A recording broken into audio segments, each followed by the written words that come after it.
Olá, tudo bem com vocês? Eu espero que todos estejam bem na paz do nosso Senhor Jesus Cristo. Sejam mais uma vez bem-vindos ao nosso encontro nessa semana tão especial, a Semana Santa, com o tema Restaurados em Cristo. Eu tenho certeza que você tem sido ricamente abençoado por Deus nesses últimos dias, onde podemos aprender um pouco mais sobre o amor de Jesus por cada um de nós. Eu sou o pastor Felipe Bauer, pastor da Escola Adventista do Campo de Fora. Um grande abraço a todos os queridos pais e alunos que estão nos assistindo da escola, que estão nos assistindo nesse momento nas redes sociais. Que o Senhor os abençoe. Aos demais também um grande abraço, que Deus abençoe a todos nós. Hoje, na nossa meditação, eu gostaria de refletir com vocês sobre o valor da decisão no contexto da morte de Cristo. Você sabe, em todos os momentos da vida, nós estamos tomando decisões. Desde o primeiro momento, quando nós acordamos, até o último minuto, quando a gente vai dormir, nós estamos escolhendo.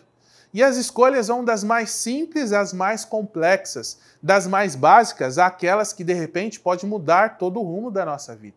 Não tem outro jeito. Nós não conseguimos escapar desses juízos. O Evangelho de Lucas, no capítulo 23, dos versículos 38 a 45, narra ali os últimos momentos de vida de Jesus e algumas decisões que são tomadas também. Vocês conhecem o contexto. Existia ali 3 condenados. Jesus estava ao centro. A diferença de Jesus com os outros 2 homens era que Jesus era inocente, preso em uma cruz que inclusive não era feita para ele. Mas os 2 homens, um que estava à sua esquerda e o outro que estava à sua direita, esses sim, esses mereciam pagar pelos crimes que eles haviam cometido. E uma das cruzes, nós podemos chamá-la de a cruz da rejeição. Isso porque Lucas narra que em um determinado momento o homem, o criminoso que estava preso naquela cruz, ele vira-se para Jesus e começa a falar coisas, a blasfemar contra Jesus. Ele diz o seguinte: você não é o Cristo, aquele que fazia milagres, o Filho de Deus? Se você é o Cristo, então salva-te a ti mesmo e também salve-nos desse momento. Perceba só, essa é a cruz da rejeição, porque mesmo aquele homem estando perto de Jesus fisicamente, espiritualmente, ele estava longe de Cristo. Ele não tinha a real noção da sua condição. Ele estava pagando por um preço. Aquilo que estava acontecendo com ele era a justiça. Mas ele estava longe de entender que ele merecia estar morrendo na cruz. É exatamente isso que o pecado faz conosco. O pecado nos afasta de Deus e nos tira a noção da nossa real condição. Paulo diz que todos nós pecamos e todos nós carecemos, precisamos da graça de Jesus em nossa vida. Eu gostaria de fazer uma pergunta para você. Se nós nos afastarmos de Jesus, automaticamente a gente não vai sentir a necessidade de salvação. A gente não se considerará um pecador. Então, qual é a necessidade de um Salvador para a nossa vida? Infelizmente, nenhuma. E é exatamente isso que acontece com muitas pessoas. Ao se afastarem de Cristo, eles também não sentem mais a necessidade da salvação. E desta forma, rejeita todo o sacrifício de Jesus na cruz. Era o que estava acontecendo com aquele homem naquele momento. Por isso que nós chamamos aquela cruz de a cruz da rejeição. Mas, em contraste com esta cruz, com este homem, está o outro, que está ao outro lado de Jesus. Ele procede, ele se comporta de uma maneira diferente. Sabe por quê? Porque ele reconhece que ele está ali de justa causa. Ele tinha que pagar pelo preço dos seus crimes. Em um determinado momento, ele até chama a atenção do seu companheiro que está blasfemando contra Jesus. Ele diz, mas nem nesse momento você consegue acreditar no Filho de Deus? E então, agora, sabido da sua condição de pecador, de criminoso, ele se dirige a Cristo e faz um pedido especial.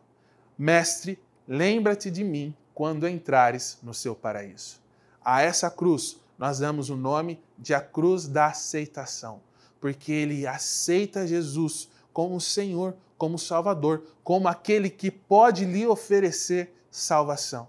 E essa aceitação que vem da real noção da condição de pecador que ele é, o faz ir até a Cristo. É exatamente isso que acontece conosco quando nós entendemos a nossa necessidade de salvação. Nós vamos até a Cristo, que é o doador da vida. A resposta a esse pedido vem da cruz do meio, a cruz de Cristo. Jesus ele olha para esse homem e diz o seguinte: em verdade te digo hoje, estarás comigo no meu paraíso. E é por isso que a cruz do meio, a cruz de Cristo, nós a chamamos de a cruz do perdão. Porque nessa cruz há esperança de vida, nesta cruz há salvação. Assim como o autor Herbert Locker disse que naquela cruz há o pior do homem, mas também há o melhor de Deus. A cruz de Jesus significa salvação, significa perdão. Mas este é o momento de você decidir a qual cruz você escolherá. Você escolherá a cruz daqueles que rejeitam Jesus e dessa forma se afastam da salvação?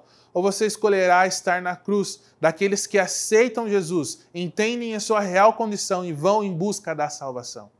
Gostaria de aconselhá-lo. Escolha a cruz de Cristo, porque na cruz de Cristo há vida. Sabe por quê? Jesus venceu a cruz e nem mesmo a morte pôde segurá-lo. Exatamente isso que nós vamos ver no nosso tema de amanhã com o querido pastor Diego Mariano. A tumba está vazia, permanece vazia, porque Jesus venceu a morte. Nesse momento, eu gostaria de orar com você e com a sua família, para que todos os dias você possa escolher a cruz da aceitação, que leva até a cruz do perdão, que pode te dar a vida eterna. Da forma como você está, incline a sua cabeça, feche seus olhos, vamos orar. Senhor, nosso amado Deus, nosso querido Pai, nós somos gratos pela cruz de Cristo, porque ela nos oferece perdão, nos oferece salvação, fez por nós aquilo que nós não poderíamos fazer por nós mesmos. Nos ajude a reconhecer a nossa condição como pecadores e desta forma buscar a salvação que há em Cristo Jesus todos os dias. Esteja com cada filhinho teu, com cada família. Nos abençoe nessa semana, assim como já tem feito, que nós rogamos em nome de Jesus. Amém.